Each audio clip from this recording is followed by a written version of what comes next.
Hi, this is Hedgewitch Cat from Hedgewitch Adventures. I've got my son with me here today, Martin.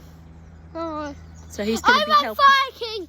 Go to that channel and subscribe and leave a comment. Okay, saying Marty, you like, subscribe, and I might shout one of you out. Right, this is not about Foraging, this is about Hedgewitch Adventures, right?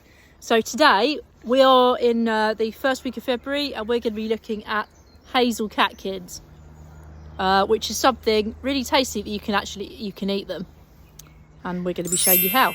Yes, so this is what we're going to be looking at and picking today. We've got our native hazel, Corylus avellana. This is a bush just outside our boat, and at this time of year, late winter, early spring, it's festooned with yellow catkins. These are the male parts of the flower, and if I grab one. Oh. Okay, I'm going to get ones that we've picked just recently and show you what they look like. So they're very dry, very beautiful, and when they're ripe a yellow pollen comes out. Not too much on that one, but there is a bit on some of them. So when they're ripe, you get yellow pollen dust coming out. So we're going to be using these in some recipes. So hazel, common hazel, you'll see it in the hedgerow in the UK a lot. It's planted a lot. We've been picking these, the catkins. If you're not sure whether it's hazel, look carefully at the bark. Hazel has got a lovely sort of shine to it. Lovely sort of bronzy shine. You can see the little lenticels on there. And you can see the hazel buds. Little green buds. Hazel's very bendy. So I used to live in a shelter made from these in the woods. And it's very bendy, very supple wood. So it was grown as a coppice tree. A few hundred years ago we were using this a lot for making fishing poles, for making shelters, houses. So if you look down you will see hazel has many stems. Quite often it's coppiced and it's got a lot of these beautiful bronzy stems. So you know you're looking at a hazel bush.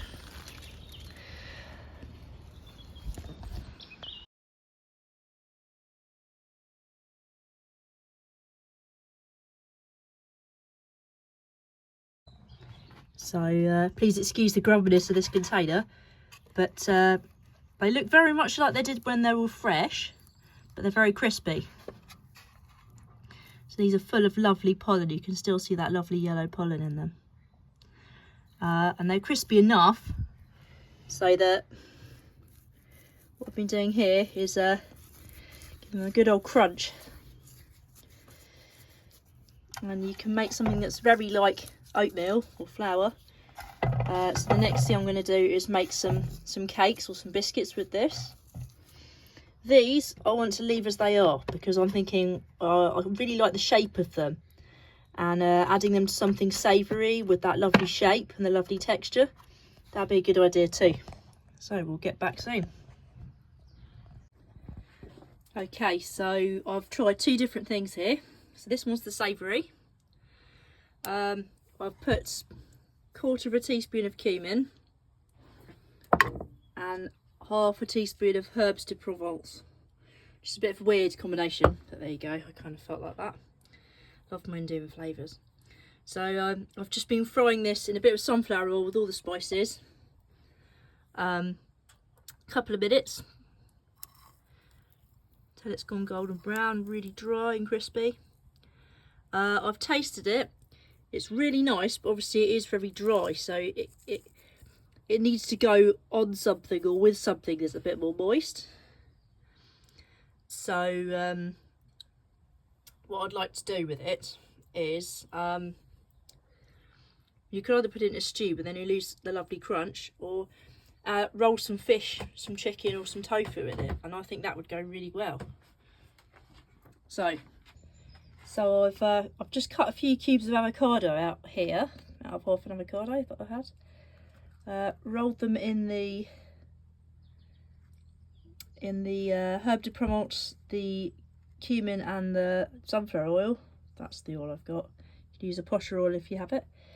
And I'll tell you what, these are really nice.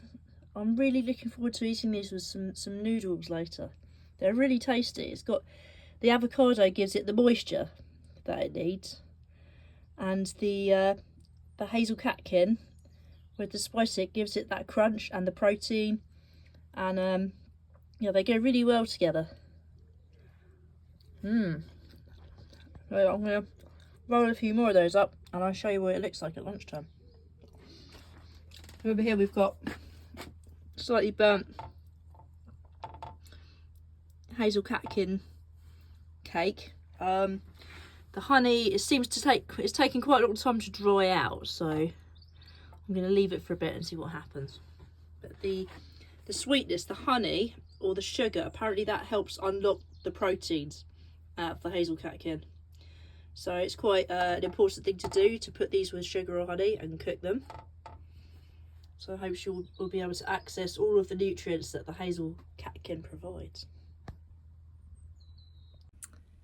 Hi all, sorry if I'm not looking directly at the camera. It's Kat from Hedgewitch Adventures again, and here is the finished cookie.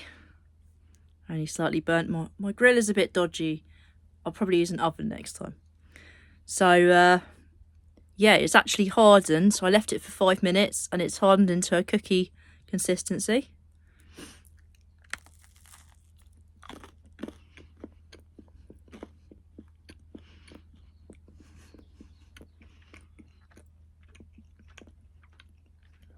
It's definitely substantial.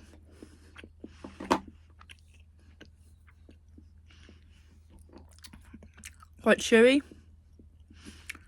And I'll try it with a bit of cream as well. Nothing like a bit of cream.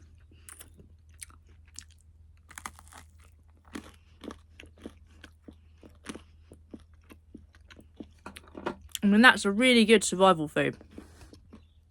That'll really throw you up in a crisis. Or even not in a crisis, there's plenty of it around.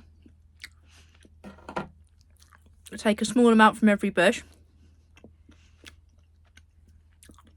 Protein cookies and fibre, which we don't have enough of in this day's diet.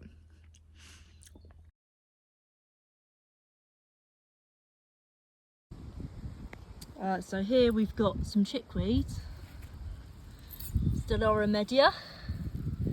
So you'll be finding this a lot at the moment. It's a really good winter plant. You just about see one of its flowers there, little white flower. Looks a bit like a star, hence the name. Really lovely salad plant, so we're going to put this with my lunchtime meal with the Hazel catkins and the avocado.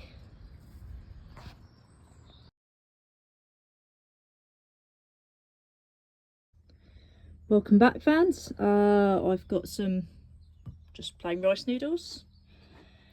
Lots of lovely crunchy avocado with the Hazel